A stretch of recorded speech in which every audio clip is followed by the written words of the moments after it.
Welcome to gem TNPSC friends. நம்ம வந்து முந்தைய ஆண்டு வினாக்கள் வந்து சீரியஸாக பார்த்துட்ருக்கோம். எதுனா தமிழ் எலிஜிபிலிட்டி டெஸ்ட் மட்டும். ஆல்ரெடி வந்து 3 பார்ட் பார்த்துருக்கோம். 3 வீடியோ 3 கொஸ்டின் பேப்பர் பார்த்துட்டோம். இது வந்து 4வது கொஸ்டின் பேப்பர். இது எப்போ நடந்ததுன்னா, இது வந்து 12/8/2024 நடைபெற்றது. கம்பைன்டு டெக்னிக்கல் சர்வீஸ் எக்ஸாம் தான், இன்டர்வியூ போஸ்ட். சரிங்களா? Tamil eligibility test first question வந்து இதுக்கு முன்னாடி வந்து இப்போது ரீசெண்டாக வந்து சிலபஸ் மாற்றிருக்காங்க. குரூப் 4க்கான சிலபஸ், 2A சிலபஸ். இந்த கொஸ்டின் பேப்பர் எப்படி இருக்கோ அதே பேட்டர்னில் தான் மோஸ்ட் ஆஃப் த கொஸ்டின்ஸ் இடம்பெற்றிருக்கு. தமிழில் வந்து பொது தமிழ் வந்து 10ஆம் இலக்கணம் 25 கொஸ்டின், சொல்லகராதியிலேருந்து ஒரு 15 கொஸ்டின், அடுத்தது வந்து கோடிட்ட இடம் 10 கோடிட்ட இடங்கள் தேர்வு செய்தல், எழுதும் திறன், சொற்களை ஒழுங்குபடுத்துதல், ஒரு பேராகிராஃப் கொடுத்து அதுலேருந்து ஆன்சரு கண்டுபிடிக்கிறது, எல்லாமே இந்த தமிழ் எலிஜிபிலிட்டி டெஸ்ட்டில் என்ன டாபிக் இருக்கோ அதே தான். என்ன ஒரே ஒரு டாபிக் இலக்கியம், தமிழ் தொண்டு மட்டும் இதில் எக்ஸ்ட்ரா ஆட் ஆகிருக்க மாதிரி இருக்குது. எளிய மொழிபெயர்ப்பு அப்படின்ற மாதிரி இருக்குது. கலைச்சொற்களும் ஆல்ரெடி இருந்தது தான். இந்த கொஸ்டின் பேப்பர் படித்தாலே போதும். நீங்கள் வரப்போகிற அடுத்த வருஷம் 2025 26 நடப்புகிற குரூப் 4 குரூப் 2A வர தமிழில் 100 கொஸ்டினுக்கு நிச்சயமாக இந்த ப்ரீவியஸ் இயர் கொஸ்டின் பேப்பர் ரொம்ப ரொம்ப யூஸ்ஃபுல்லாக இருக்கும். இதை நல்லா ஸ்ட்ராங்காக படிங்க. ஏன்னா இந்த கொஸ்டின் பேப்பர் இல்லைனா இந்த கொஸ்டின் பேப்பர் நிறைய சொல்லிக் கொடுக்கும். ப்ரீவியஸ் இயர் கொஸ்டின் பேப்பர் ரொம்ப முக்கியம் இல்லையா? அதனால் வந்து இந்த கொஸ்டின் பேப்பரே உங்களுக்கு நிறைய கற்றுக் கொடுக்கும். கொஸ்டின் பார்த்துருவோம். சரிங்களா? ஒவ்வொரு கொஸ்டினாக சரியான தொடரை தேர்ந்தெடுத்துக்க. ஃபஸ்ட்டு கொஸ்டின் பாருங்கள். சரியான தொடரை தேர்ந்தெடுக்கனா அவன் ஒரு சென்டென்ஸ் கொடுத்துருப்பாங்க, அது சரியான ஆர்டரில் இருக்கா, வரிசையில் இருக்கான்ட்டு. ஃபஸ்ட்டு ஒன் வந்து திருக்குறளை முதலில் உரை எழுதியவர் மணக்குடவர். மற்ற 3 சென்டென்ஸை படித்து பார்த்தா சரியான பொருளாக இருக்காது. அடுத்தது, உலகம் உள்ளவரை தமிழ்மொழி வாழட்டும். உலகம் உள்ள வரையிலும் தமிழ்மொழி வாழட்டும்ன்றது சரியான சென்டென்ஸ் இல்லைங்களா? அடுத்தது, சொற்களை ஒழுங்குபடுத்தி அதே தான். குசேலபுரி சமஸ்தானத்துக்கு உழவுதான் பிரதான தொழில். இதை நம்ம அடுத்த அந்த மற்ற 3 சென்டென்ஸை படித்தாலே இது சரியான வராது, இதுதான் வரும் அப்படின்ற ஒரு கிளாரிட்டி கிடச்சிரும். குசேலபுரி சமஸ்தானத்துக்கு உழவுதான் பிரதான தொழில். உழவுதான் தொழில். மற்றதெல்லாம் படித்து பாருங்களேன், வரவே வராது. அடுத்தது, 4th கொஸ்டின், சரியான கூட்டு பெயரை தேர்வு செய்யன்னு கேட்குறாங்க. ஆடுன்னு என்னது? ஆட்டு மந்தை. ஆடுகள் மொத்தமாக இருக்கிற இடத்த என்ன சொல்லுவோம்னா ஆட்டு மந்தைன்னு சொல்லுவோம். அடுத்தது, மாடுகள் சரியா ஆட்டு மந்தை ரெண்டுமே அதுதான் சொல்லுவோம். மாட்டு மந்தை தான் சொல்லுவோம். அடுத்த கொஸ்டின், நிரல் நிறை அணி. சரிங்களா? நிரல் நிறை அணி வந்து என்ன சொல்கிறாங்கன்னா, இதில் நிறை என்பது பொருள் யாதுன்னு கேட்குறாங்க. நிறைனா நிறுத்துதல் என்று பொருள். அடுத்தது, எங்க நிற்கிற இந்த பேச்சு வழக்கினை எழுத்து வழக்காக மாற்றுக. பேச்சு வழக்கு எழுத்து வழக்காக மாற்றுக அப்படின்னு கேட்குறாங்க. இதில் வந்து நம்ம எங்கே நிற்கிறாய்ன்றது சரியான எழுத்து வழக்கு. எங்கே நிற்கிறாய். அடுத்தது, அறிஞருக்கு நூல், அறிஞரது நூல் ஆகிய சொற்றொடர்களில் பொருளை வேறுபடுத்த காரணமாக அமைதுன்னு தான் வேற்றுமை உருபு. அறிஞருக்கு நூல், அறிஞரது நூல், இந்த இக்கு வருது இல்லையா, இது வந்து பொருளை வேற்றுமை உருவில் தான் வரும். ஐயாளுக்கு இன்னதுகன்னு படிப்போம் இல்லையா? அறிஞரது நூல் அதுன்னா சொல்லுவோம் இன்னதுகன், ஐயாளுக்கு இன்னதுகன் சொல்லுவோம் இல்லையா? ஸோ இந்த இடத்துல இக்கு அதுன்றது வந்து பொருளை வேறுபடுத்த காரணமாக அமைது வேற்றுமை உறுப்புகள் அது ரெண்டும். அடுத்த கொஸ்டின், சரியான இணையை தேர்ந்து கலைச்சொற்கள். இப்போ நம்ம சிலபஸ் சேஞ்ச் பண்ணதுலையும் கலைச்சொற்கள் இருக்குது. கலைச்சொற்கள் வந்து எத்தனை கொஸ்டினா 10 கொஸ்டின் கேட்பாங்க. கலைச்சொற்கள் வந்து 10 கொஸ்டின். அவங்களே டிஎன்பிசியை வந்து எக்ஸாம்பிள் கொடுத்தாங்க. உதாரணம், சர்ச் இன்ஜின், தேடுபொறி, வலசை, மிக்ரேஷன், ஒவ்வாமைனா அலர்ஜி, மரபணுனா ஜீன், கடல் மயில்னா நாட்டிக்கல் மயில், இந்த மாதிரி தான் கேட்போம் அப்படின்னு சொல்லியிருக்காங்க. நம்ம ஸ்கூல் புத்தகத்தில் கொடுக்கப்பட்ட வார்த்தைகள் ஆங்கில சொல் டிரான்ஸ்லேட்னு இருக்கும் இல்லையா, அந்த மாதிரி தான் இருக்கும். அதே தான் படிச்சு. கிளாசிக்கல் லிட்ரேச்சர்னா பண்டைய கால இலக்கியம், எபிக் லிட்ரேச்சர்னா காப்பி இலக்கியம், ஆன்ஷியன்ட்னா மாடர்ன், ரீஜினல் தான் இதில் சரியானது. வட்டார இலக்கியம் இது மட்டும் தான் சரியாக கொடுத்துருக்காங்க, ரீஜினல். அடுத்த கொஸ்டின் பார்ப்போம். கலைச்சொற்கள் இதுலையுமே அதிகமாக கேட்டிருக்காங்க பாருங்க. கலைச்சொற்கள் 5 கொஸ்டின் வந்து கேட்டிருப்பாங்க. இது கேம் டிஎன்பிசியுமே என்ன வந்து அப்டேட்டாக பண்ணோம். பழைய குரூப் 4 சிலபஸ் வந்து நிறைய படிக்கிற மாதிரி இருக்கும். தமிழ் மீடியத்துக்கும் இங்கிலீஷ் மீடியத்துக்கும் ஒரு கம்பேரிட்டிவ் பார்க்கும்போது டிஃப்ரென்ஸ் இருக்கும். இப்போது மாற்றின குரூப் 4 சிலபஸ் வந்து ரெண்டும் ஓரளவுக்கு ஈக்குவலாக இருக்க மாதிரி இருக்குது. தமிழ் மீடியம் படித்தாலும் கம்மியாக ஓரளவுக்கு படித்தா சிம்பிளிஃபை பண்ணியிருக்காங்க. இங்கிலீஷ் மீடியம் படித்து நிறைய படிக்கிற மாதிரி 5 பெருங்காப்பியங்கள், 5 பெருங்காப்பியங்கள், நிறைய டாபிக் வந்து எடுத்துட்டாங்க. இப்போ புதுசாக அப்டேட் பண்ண சிலபஸில் மோஸ்ட்லி தமிழ் எலிஜிபிலிட்டி டெஸ்ட் நம்ம இந்த பார்க்குற கொஸ்டின் பேப்பருக்கு என்ன இருக்கோ அதுதான் இருக்குது. சரியான இணையை தேர்வு செய்க. இதுல என்னது? கான்சுலேட்னா துணை தூதரகம். அடுத்த கொஸ்டின், அடுத்தது வந்து கூற்று காரணம் சரியா தவறான்னு கேட்குறாங்க. பேச்சு மொழி ஃபர்ஸ்ட் மொழி காலத்திற்கு ஏற்ப மாறுகிறது. சரி. ஆமாம். எழுத்து மொழி காலம் கடந்த நிலைத்து நிற்கும். அடுத்தது எழுத்து மொழியில் உடல் மொழிக்கு வாய்ப்பு அதிகம். உடல் மொழிக்கு எழுத்து மொழியில் வாய்ப்பு அதிகம், தப்பு இல்லையா? பேச்சு மொழியில் தான் உடல் மொழி. பேச்சு மொழி சிறப்பாக அமைய குரல் ஏற்றத்தாழ்வு அவசியம். சரியான 1, 2, 4 சரி. அடுத்தது கூற்று கூற்று காரணம் சரியா தான். அடுத்ததும் ஒரு பெயரை கொண்டு முடியும் எச்சம் பெயரெச்சம். ஒரு பெயரை கொண்டு முடியும் எச்சம் வந்து பெயரெச்சம். சரியானதா? கூற்று சரி. பெயரெச்சம் 3 காலத்திற்கும் வரும். சரியானது. பெயரெச்சம் 3 வகைப்படும். அப்படி வராது. 3 வகைப்படையாது பெயரெச்சம். சரிங்களா? ஸோ 1, 2 மட்டும்தான் சரியானது, 3 தவறு. அடுத்தது கூற்று காரணம் சரி. தமிழுக்கு அமுதென்ற பேர், அந்த தமிழ் இன்பத் தமிழெங்கள் உயிருக்கு நேர் என்று சொன்னது யாரு? பாரதிதாசன் சொன்னார். தமிழுக்கு அமுதென்ற பேர், அந்த தமிழெங்கள் இன்ப உயிருக்கு நேர். இப்பாடலை படித்து பாரதிதாசன். கூற்று 1 சரி. அடுத்தது இவர் புரட்சி கவி என்று, ஆமாம், பாரதியாரை புரட்சி கவி என்று தான் சொல்லுவோம், பாரதிதாசனை. இவர் இயற்பெயர் சுப்பு ரத்தினம். சுப்பிரமணினா பாரதியார், சுப்பு ரத்தினனா பாரதிதாசன் தான். பாவேந்தர் எனவும் அழைக்கப்படுகிறார். ஓகே, இதுவும் சரியானது தான். சரிங்களா? அடுத்த கொஸ்டின் பார்ப்போம். குறிநெடில் மாற்றம் பொருள் வேறுபாடு. பணம் பானம். பணம்னா பருமையா, பணம்னா வறுமை, பானம்னா பானகம் என்று பொருள். சரிங்களா? அடுத்தது கண்ணுனா உறுப்பு. கண்ணுனா என்னது? உறுப்பு. காண்னா காட்சி. சரியா? அடுத்தது இருபொருள் தருக. கலைனா என்னது? பயிருடன் வளரும் புல் பூண்டு அழகு. பயிருடன் வளரும் புல் பூண்டு அழகு. அடுத்தது இருபொருள் தருக. ஆழினா கடல். இன்னொரு ஆழினா 2 பொருள் இருக்கு. கடல்னு சொல்லலாம், மோதிரன்னு சொல்லலாம். அடுத்தது படினா படித்தல். வீட்டின் படி இருக்கு இல்லையா, படிக்கட்டு, அதையுமே சொல்லலாம். அடுத்தது அடைப்புக்குள் உள்ள சொல்லை, இது கோடிட்ட இடங்கள். இப்போ டிஎன்பிசியில் இப்போ சிலபஸ்ல இருக்கு. கோடிட்ட இடத்தில் சரியான சொல்லை தேர்ந்தெடுத்து எழுதுகன்ட்டு. பள்ளிக்கு சென்று கல்வி டேஸ் சிறப்பு அப்படின்னு அவங்க எக்ஸாம்பிள் உதாரணமாகவே கொடுத்துருக்காங்க. பயிலுதல் சிறப்பு. அதே மாதிரி தான் இங்கே பாருங்க. பறவைகள் இடம்பெயர்தல் டேஷ் எனப்படும். பறவைகள் இடம்பெயர்தல் என்ன எனப்படும்? வலசை போதல். எங்கே சேர்த்தா கரெக்டாக? காடுகள் இருப்பது கிடையாது, மனித இடம்பெயர்வது கிடையாது, இடம்பெயர்னே சொல்லுவோம். விலங்குகள் இடம்பெயர்வு. ஸோ பறவைகள் இடம்பெயர்வு தான் வலசை போதல். அடுத்தது அடைப்புகள் உள்ள சொல்லி கருப்பு கரெக்டாக எந்த கோடிட்டத்தில் கரெக்டாக இருக்கும்னா சென்டென்ஸு வெயிலில் அலையாதே உடல் கருப்பு விடும். உடல் வந்து கருப்பு விடும் அது சொல்லலாம். உணவு வகைகளும். அடுத்த கொஸ்டின். உணவு வகைகளும் உணவு சமைக்கும் முறைகளும் மொழியில் நயம்பட சொல்லப்படும் முறைமையை படித்து சுவைத்து டேஷ் ஈர்ப்புடன் எழுத பழகுதல்.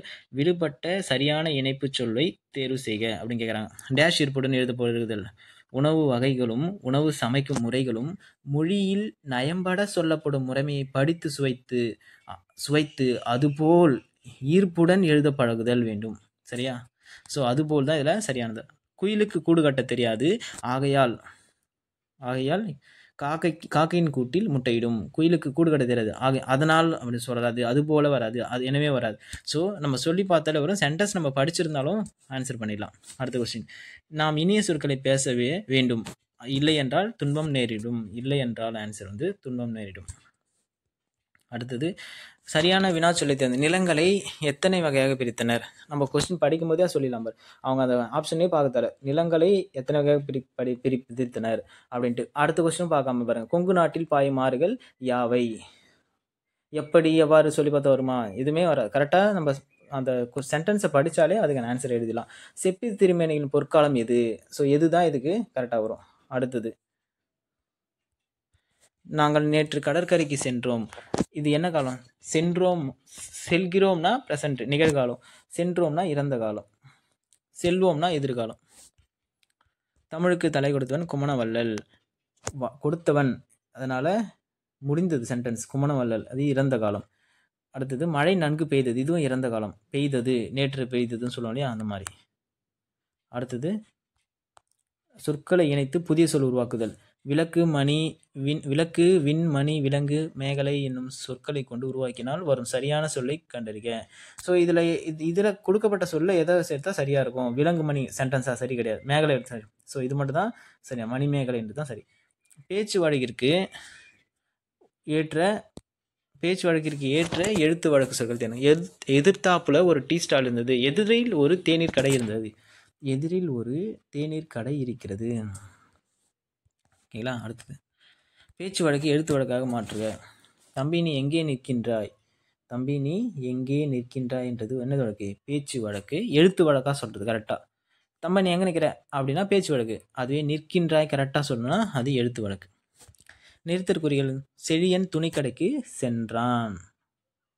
அடுத்த கொஸ்டின் சரியான நிறுத்தல். காவினம் கலனே சுருக்கினம் கலப்பை. காவினம் கலனே சுருக்கினம் கலப்பை என்றது நிறுத்தற்குறி சரியானது. ஃபர்ஸ்ட் 2 சைட்லையும். அடுத்தது வந்து நிறுத்தற்குறி அறிக்கை. அடுத்தது திருவிக்கா மாணவர்களிடம் கமா தமிழ் காவியங்களை படியுங்கள், இன்பம் நுகருங்கள் என்று கூறினார். சரிங்களா. அடுத்தது பிறமொழி சொற்களுக்கு இணையான தமிழ்ச்சொல். யதார்த்தம். பிறமொழி சொற்களுக்கு இணையான தமிழ்ச்சொல் அப்படின்னா யதார்த்தம்னா என்னது, இயல்பு. கோயம்புத்தூர் ஊர் பெயர் மருவுமே இப்போ சிலபஸில் கொடுத்துருக்காங்க. நம்ம இப்போ ரீசெண்டாக சேஞ்ச் பண்ண சிலபஸில். புதுச்சேரினா புதுவை, மன்னார்குடினா மண்ணை, மயிலாப்பூர்னா மயிலை, இந்த மாதிரி ஊர் பெயர்கள் மருவை எழுதுக அப்படின்னு ஒரு சிலபஸ் டாபிக் இருக்குது. கோயம்புத்தூர்னா கோவை. அடுத்தது கும்பகோணம்னா என்னது, கும்பகோணம்னா குடந்தைன்னு அர்த்தம். கும்பகோணம்னா குடந்தை. அடுத்தது பிறமொழி சொற்களுக்கு இணையான தமிழ்ச்சொல். நீவு. நீர். நீவுனா நீ. நீவுனா நீ. சரிங்களா. அடுத்தது ஆங்கில சொல்லுக்கு இணையான தமிழ்ச்சொல் தருக, சரியான இணையை தேர்வு செய்கிறேன். டு லுக் அப் எட்டி பார்த்து. ஆங்கில சொல்லுக்கு சரியான தமிழ்ச்சொல். ஆங்கிலம் இதுவும் சிலபஸில் கொடுத்துருக்காங்க. யூனிட் 6ல் எளிய மொழிபெயர்ப்புன்ட்டு ஆங்கிலம் மற்றும் பிறமொழி சொல்லுக்கு சரியான தமிழ் சொற்கள் அறிதல் வேண்டும் அப்படின்ட்டு. டு லுக் அப் அதில் வந்து டிஎன்பிஎஸ்சி இப்போ அப்டேட் பண்ணுதுன்னா கம்ப்யூட்டர்னா என்ன, கீபோர்ட்னா என்ன, பிரிண்டர், பென்ட்ரைவ், ஆவணங்கள், தலைப்பு, கோப்புகள், இந்த மாதிரி தமிழில் இருக்கிற வேர்டுக்கு இங்கிலீஷில் இருக்கிற வேர்டுக்கு தமிழில் கரெக்டான மீனிங் மாதிரி டிரான்ஸ்லேட் பண்ணுற மாதிரி வார்த்தையை சிலபஸ்லேயும் கொடுத்து 5 கொஸ்டின் அதுலேருந்து கேட்பான்னு சொல்லியிருக்காங்க. டு லுக் அப் எட்டி பார்த்து, இதுதான் சரியானது. பிறமொழி சொல்லுக்கு புக்ஸ்னா என்னது, நூல்கள் என்று பொருள். புக்ஸ்னா நூல் மீனிங். கடைக்கு போவாய் என்ற கேள்விக்கு போவேன் என்று உடன்பட்டு கூறுதல் என்ன விடை, நேர்விடை. போக மாட்டேன்னா மறைவிடை. நீயே போனால் ஏவல் விடை. ஸோ ஒரு கொஸ்டின் அந்த விடை வந்து 8 வகைப்படும் இல்லையா. 10லிருந்து சரியான விடை ஒரு பேராகிராஃப் கொடுத்துட்டு அதுலேருந்து கொஸ்டின் கேட்பாங்கன்னு சொன்னோம் இல்லையா. இதுவும் இந்த சிலபஸில் இருக்குது. இது வந்து ரொம்ப ஈஸியானதான், படித்து பார்த்து புரிஞ்சுட்டு அதுலேருந்து ஆன்சர் பண்ணிடலாம். 20ஆம் நூற்றாண்டு இந்திய வானியல் அறிஞர் துறையில் தமிழர்களின் பங்கு மகத்தானது. தமிழர்களின் பங்கு. அப்துல் கலாம். யாராவது பாருங்க, அப்துல் கலாம், மயில்சாமி அண்ணாதுரை, வளர்மதி போன்ற வரிசையில் மற்றொரு வைரம். மற்றும் ஒரு வைரம் யார் அப்படின்னா தமிழ்நாட்டை சேர்ந்த அறிவியலாளர் சிவன். இஸ்ரோவின் 9வது தலைவர் யாருன்னா சிவன் தான். சரிங்களா. இப்பதவியை ஏற்றிருக்கும் முதல் தமிழரும் யாருன்னா என்னும் சிறப்புகளுக்குரியவர். 2015ஆம் ஆண்டில் விக்ரம் சாராபாய் விண்வெளி மையத்தின் இயக்குநராக இருந்து இந்திய விண்வெளி ஆராய்ச்சியின் இஸ்ரோவின் தலைவராக பொறுப்பேற்றார். 20ஆம் நூற்றாண்டு இந்திய வானவியல் துறையில் பங்கு யாருடைய பங்கு மகத்தானது. யாருடைய பங்கு கொடுத்துறாங்க, தமிழருடைய பங்கு மகத்தானது ஃபர்ஸ்ட்டு. அடுத்த கொஸ்டின் வந்து தமிழ்நாட்டை சேர்ந்த அறிவியலாளர் சிவன். தமிழ்நாட்டை சேர்ந்த அறிவியலாளர் யாரு, சிவன். இஸ்ரோவின் 9வது தலைவரும் சிவன் தான். இந்திய விண்வெளி ஆராய்ச்சி நிறுவனத்தின் சுருக்கம் தான் இஸ்ரோ. சரிங்களா. அடுத்தது எந்த ஆண்டு விக்ரம் சாராபாய் விண்வெளி மையத்தின் இயக்குநராக இருந்தார். யாரு, விக்ரம் சாராபாய் வந்து 2015 விக்ரம் சாராபாய் விண்வெளி மையத்தின் இயக்குநராக இருந்தார் சிவன். பிழையற்ற தொடரை தேர்வு செய்யுன்னு கேட்குறாங்க. பிழையற்ற தொடர்னா அது அவர் அல்லர், அவர் அன்று, அவர் இல்லை, எது அவர் அல்லர்னு வரும். சரிங்களா. அவள் அல்லல், அவன் அல்லன், அவர்கள் அல்லர், அவர் அல்லர். ஸோ அது நம்ம தன்மை, ஒருமை பன்மை, தன்மை பன்மை, படற்கை, முன்னிலை, இது எல்லாமே சொல்லி பார்த்தா சென்டென்ஸ் கரெக்டாக வரும். பிழையற்ற தொடரை தேர்வு செய்க. இது சரியான தொடர்னா இதுதான். அடுத்தது அது அன்று. பிழையற்ற தொடர் அது அன்றுன்னு வரும். அடுத்தது ஒருமை பன்மை பிழைகளற்ற சரியான தொடர் வீரர்கள் நாட்டை காத்தனர். வீரர்கள் நாட்டை காத்தனர். அடுத்தது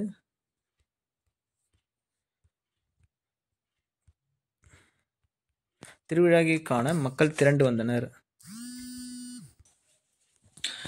பழம் நழுவி பாலில் விழுந்தது போல ஓமை தொடர் உணர்த்தும் பொருளை தேர்க அப்படின்னா இதுக்கு ஆன்சர் வந்து இரட்டிப்பு மகிழ்ச்சி.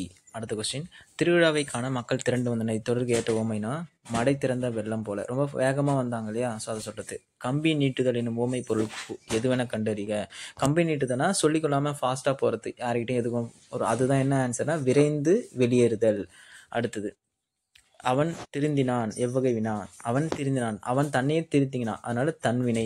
சட்டி உடைந்து போயிற்று எவ்வகை வாக்கியம், செயற்பாட்டு வினை. சட்டி உடைந்து போயிற்றுனா செயற்பாட்டு வாக்கியம்.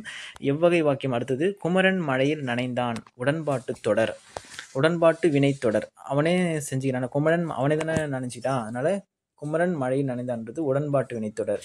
குமரன் மழையில் நனைமன்னா எதிர்மறை தொடர் வரும். அப்துல் நேற்று வருவித்தான்னா பிறவினை தொடராகும். வருவித்தான்னா உள்ளே பேசி கொண்டிருப்பவர் யார், வினா தொடர். ஸோ இதில் இது மட்டும்தான், லாஸ்ட் ஒன் மட்டும்தான் சரியானது.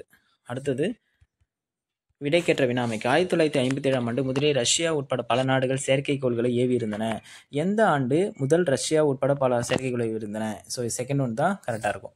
நம் முன்னோர்கள் இயற்கையோடு இயந்த வாழ்வு நடத்தினர். யார் இயற்கையோடு இயந்த வாழ்வு நடத்தினர். கொஸ்டின், இரு வினைகளின் பொருள் வேறுபாடு அறிதல். விலைனா என்னன்னா பொருளோட விலையை சொல்றது ஃபர்ஸ்ட் ஒன், சரிங்களா. அடுத்தது வந்து விலை, விலைனா வந்து உண்டாக்குதல் என்று பொருள், ஓகேங்களா. அடுத்தது, சொற்களை ஒழுங்குபடுத்தி சொற்றொடாக்குதல். வழிபாட்டு கூடத்தில் மாணவர்கள் சீருடையன் நின்றிருந்தனர். அடுத்தது, சரியான அகரவரிசை. உழவு, ஏர், மண், மாடு. அகரவரிசையை சொல்லி பார்த்தனாலே ஆன்சர் பண்ணலாம், சரிங்களா. அடுத்தது வந்து காக்கா, கி, கி, கு, கு, அந்த மாதிரி ஃபஸ்ட்டு வேணால் உயிரெழுத்து தான் ஃபஸ்ட்டு ஆர்டர் வரணும், அடுத்தடுத்து உயிர்மெய் எழுத்து. சொற்களை ஒழுங்குபடுத்தி தொடரனா தமிழ் நல்ல புகழ் மிகுந்த புலவர்களுக்கு கூர்மையான வேல் போன்ற ஒரு கருவியாகும். அடுத்தது, அகரவரிசைப்படி. காவர் பெண்டு, காதான ஃபஸ்ட்டு வரும், அடுத்து கோ, காக்கா, கி, கி, கோன்னு வரும்ல, கா, ஞா, சா, நா வரும், அடுத்தது சா வரும், பா வரும், we lost. Okay, Khawar bend, கோப்பெருநர் கிளி, சோழ மன்னன், புறநானூறு, வீரம். இது எல்லாமே வந்து அகரவரிசையில் சரியான வரிசை. பின்னொரு இசைகளின் பெயர்களே அகரவரிசை. உடுக்கை, உருமி, உடுக்கை, உருமி. அடுத்தது, கணப்பறை, தவண்டை, தவில், நகசுரம், படகம், பிடில், பேரியாழ், மகுடி. ஃபஸ்ட்டு உயிரெழுத்து தான் வரும் சொன்ன, உடுக்கை, உருமி.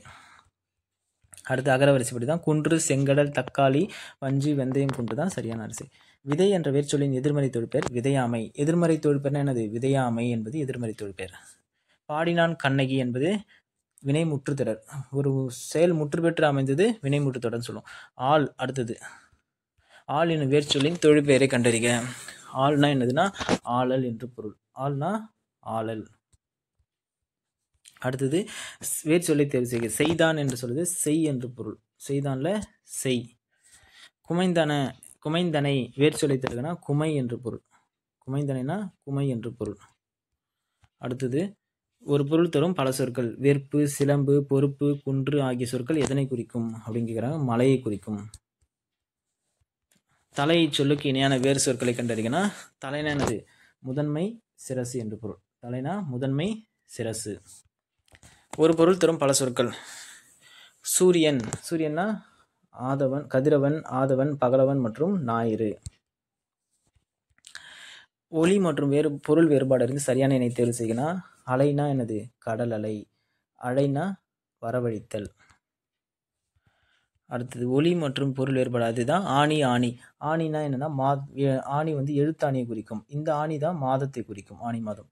ஆங்கில சொல்லுங்க தமிழ் சொல் வந்து இன்டலெக்சுவல்னா அறிவாளர், அதுதான் சரியான இணை, சரிங்களா. இன்டலெக்சுவல்னா சரி. தீசிஸ்னா ஆய்வேடு. சிம்பலிஸ்னா சின்னம். எம்பலம்னா சின்னம், குறியீட்டேடு, சரிங்களா. எம்பலம்னா சின்னம், சிம்பாலிசம்னா குறியீட்டேல். அடுத்தது, இ காமர்ஸ் இணையான தமிழ்ச்சொல் மின்னணு வணிகம். டெபிட் கார்டு என்பது இணையான தமிழ்ச்சொல் பற்று அட்டை. மரபு படை நீக்க சொல்லி தரணும். புறா என்ன பண்ணும், குணுகும். மயில் அகவும். கிளி பேசும். குயில் தான் கூவும். சப்பாத்தி கள்ளி, மடல். கள்ளி, சப்பாத்தி கள்ளி என்ன சொல்லணும்னா மடல். நாணல் தோகை, நாணல் தோகை. சரியான நற்றினை, சரியான பொருந்தா சொல்லை கண்டது. நற்றினை, கலித்தொகை, நற்றினை, கலித்தொகை, பரிபாடல் மற்றும் மதுரை காஞ்சி. இந்த ஃபர்ஸ்ட் மூணும் வந்து என்னதுன்னா நற்றினை, குறுந்தொகை, கலித்தொகை, அகநானூறு, புறநானூறு, ஐங்குநூறு, 18 பரிபாடல். இதுவுமே வந்து 8 தொகை நூல்கள். இதில் மதுரை காஞ்சி மட்டும் என்னதுன்னா 10 பாட்டு நூல்கள் வரும், அதுதான் பொருந்தாது. முல்லைப்பாட்டு, மதுரை காஞ்சி, பட்டினப்பாலை, திருக்குறள். திருக்குறள் மட்டும் எதில் வரும், அறநூல்கள் வரும். மீதி எல்லாமே வந்து 10 பாட்டு நூல்கள் வரும், சரிங்களா. அடுத்தது பொருந்தாத இணைத்தேர்வு. வரைந்த ஓவியம் பேரரசுதுரர் சரியானது. அடுத்தது சென்றனர் வீர வினைமுடுத்து சரியானது. பொற்றொடி வந்தால் அன்மொழித்தகு சரியானது. நண்பா படி கட்டளை தொடர். ஸோ இது தவறானது. அடுத்தது இளமை என்னும் சொல்லின் எதிர்ச்சொல் யாது? முதுமை. இளமை என்பன் சொல்லின் எதிர்ச்சொல் முதுமை. ஈதல்னா ஏற்றல் என்று பொருள். அடுத்தது இரவலர்னா புறவலர் எதிர்ச்சொல். காடு கூட்டல் ஆறு என்ன சேர்த்து எழுது எப்படி கிடையாது? காட்டாறு. இது ஸ்கூல் புக்லேயே இருக்குது. காடு கூட்டல் ஆறு காட்டாறு. அடுத்தது அறிந்தது அனைத்தும். அறிந்தது கூட்டல் அனைத்துனா அறிந்தது அனைத்தும். லாஸ்ட் ஒன் எழுத்து கூட்டல் ஆணி என்பது எப்படி எழுதுனா எழுத்தாணி. சரிங்களா? இது 100 கொஸ்டின்ஸ் தமிழ் எலிஜிபிலிட்டி டெஸ்ட் பார்த்துட்டோம். இது வரப்போகிற குரூப் 4 குரூப் 2 எக்ஸாம் ரொம்ப யூஸ்ஃபுல்லாக இருக்கும். இந்த ப்ரீவியஸ் இயர் கொஸ்டின் பேப்பரை நிறைய பாருங்கள். நம்ம சின்ன சின்ன மிஸ்டேக் தான், கேர்லெஸ் மிஸ்டேக் பண்ணுவோம். இலக்கணம் தானே, தெரிஞ்சது தானே அப்படின்னு நினச்சி விட்டுறாதீங்க. அங்கே தான் நம்ம மிஸ்டேக் பண்ணுறோம். அதனால் திரும்ப திரும்ப பார்க்கும்போது நம்ம மைண்டில் நல்லா ஸ்டோர் ஆகிடும். ப்ரீவியஸ் இயர் கொஸ்டின் பேப்பர் அடிக்கடி எடுத்து பார்த்துட்டே இருங்க. அது நம்ம ஒரு டெஸ்ட்டை ப்ராக்டிஸ் பண்ணுற மாதிரி இருக்கும். ப்ராக்டிஸ் பண்ணிகிட்டே இருந்தால் என்ன ஆகிடும்? நல்லா ஸ்டோர் ஆகிடும்ல. அப்போ என்ன தான் கேட்டாலும் எவ்வளோ ஸ்ட்ராங்காக அந்த ஆன்சரில் நம்ம தப்பு பண்ணாமல் ஆன்சர் பண்ணிடலாம். Thank you friends.